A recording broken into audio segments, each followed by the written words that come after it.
To the honourable member for Herbert. Thank you, Deputy Speaker. Regional Queensland, and in particular North Queensland, has been facing some very tough times. Our unemployment rates and youth unemployment rates are amongst the highest in the country. Townsville is the insolvency capital of the nation, and in the last 5 years we have had 3 massive cyclone events. However, this has not always been the case. We also have a large population of veterans and ex-service personnel who want quality employment opportunities. During the global financial crisis, whilst unemployment was around 10% in Brisbane, unemployment in Townsville was less than 5%.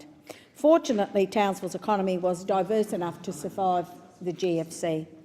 However, can I say that has not been the case for the residents on Palm Island in my electorate. Lack of infrastructure and jobs have always been a major issue for this remote community.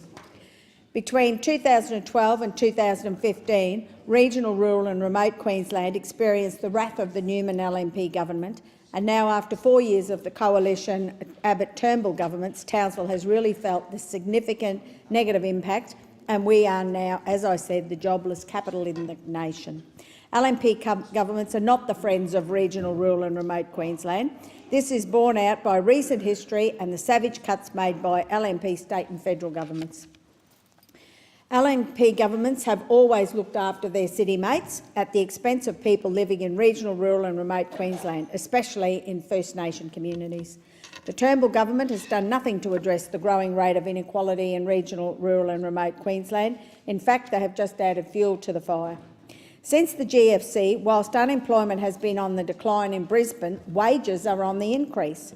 Compare and contrast this to North Queensland, where unemployment is on the rise and the only thing dropping is wages. Life expectancy is lower in regional, rural and remote Queensland. There are more households with no access to the internet in regional, rural and remote Queensland than in capital cities. Insurance is higher in regional Queensland than in Brisbane, even though Brisbane experiences more regular and severe weather events. Townsville has the highest homeless rate per capita in the nation. Rates are higher, energy prices are higher and the overall cost of living is higher. Inequality in regional, rural and remote Queensland is on the rise, and the Turnbull government is doing nothing to rectify this situation. More focus and action is needed in regional, rural and remote Queensland, and deservedly so. We need short, medium and long-term solid plans and not just band-aid solutions. In particular, urgent attention must be paid to the regions that have been identified for rapid population growth. It is concerning to note that the regions with the highest projected growth rates are the same regions being excluded from capital works grants like the Building Better Regions Fund, to help build the vital infrastructure necessary to prepare for the rapid growth. The government has little to offer these communities. In fact, these regions are almost excluded from $500 million Building Better Regions Fund, $220 million of Regions Jobs and Investment Package and the new $200 million Regional Growth Fund, despite their urgent and obvious needs. This situation must be reviewed because much-needed growth is dependent upon the funds to address the necessary infrastructure that will guarantee the sustainable growth. Funding projects is just one piece of the puzzle. It is not just about dollars. We also need to set our priorities. This includes our value proposition and social capital. The government needs to understand the real social dividend that comes from local projects and not just short-term ribbon-cutting opportunities. The decisions regarding the best bid must consider more than dollar value. They must also include social capital. Delivering a once-off short-term project based on cost alone will do very little in the long term.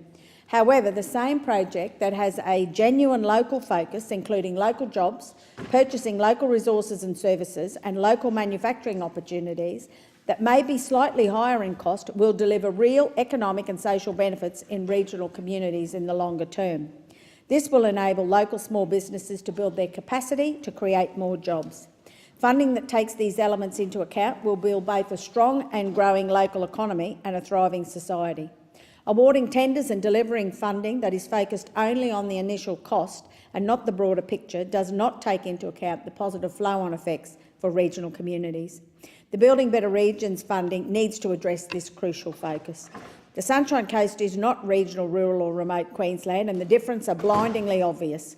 I demand action from the Turnbull Government to provide the funding that will deliver community capacity building and local jobs for all Townsville residents, including the residents on Palm Island and our ex-service personnel and veterans.